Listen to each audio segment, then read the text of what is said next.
Good morning, everybody. All right, so Miss Davis and I are going to be taking turns doing the chapters for Number the Stars.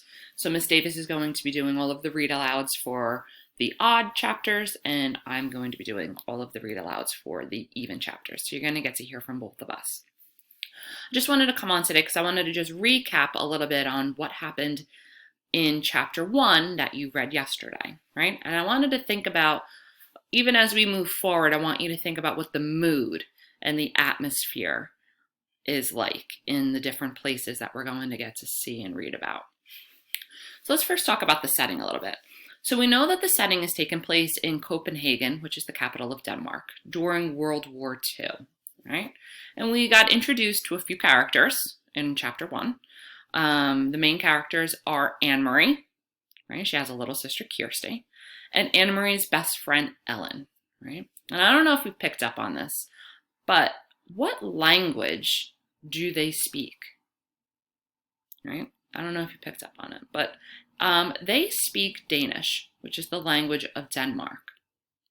And one day when they were coming home from school, there were soldiers that told them to halt, right? Which means to stop. And they were going through Anne-Marie's backpack. And Anne-Marie had made a comment saying that their Danish wasn't very good. So they weren't speaking the language very well, but they were speaking German, okay? So they're German soldiers who were coming into Denmark because during World War II, that's when they were coming in and they were invading that country.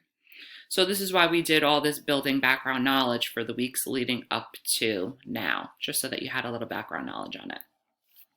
So we know that these girls are friends and they live in the same apartment building, okay? So that was kind of like a recap of chapter 1.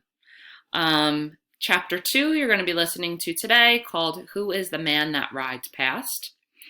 And in this chapter, Anne-Marie is going to recall a story that her father had told her about King Christian, okay? And King Christian is the ruler of their country, right? So they have kings, they don't have presidents like we do.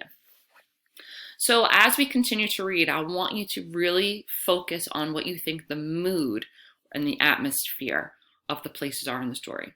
How do you think the girls felt when they were coming home from school that day and they were told to halt from these soldiers? How would you feel if you were walking home from school and there were soldiers in helmets and holding rifles on the corner?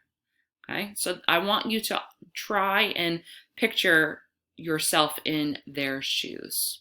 All right, so I just want to jump on. That was a recap of chapter 1, and today you'll get to listen to or read on your own chapter 2.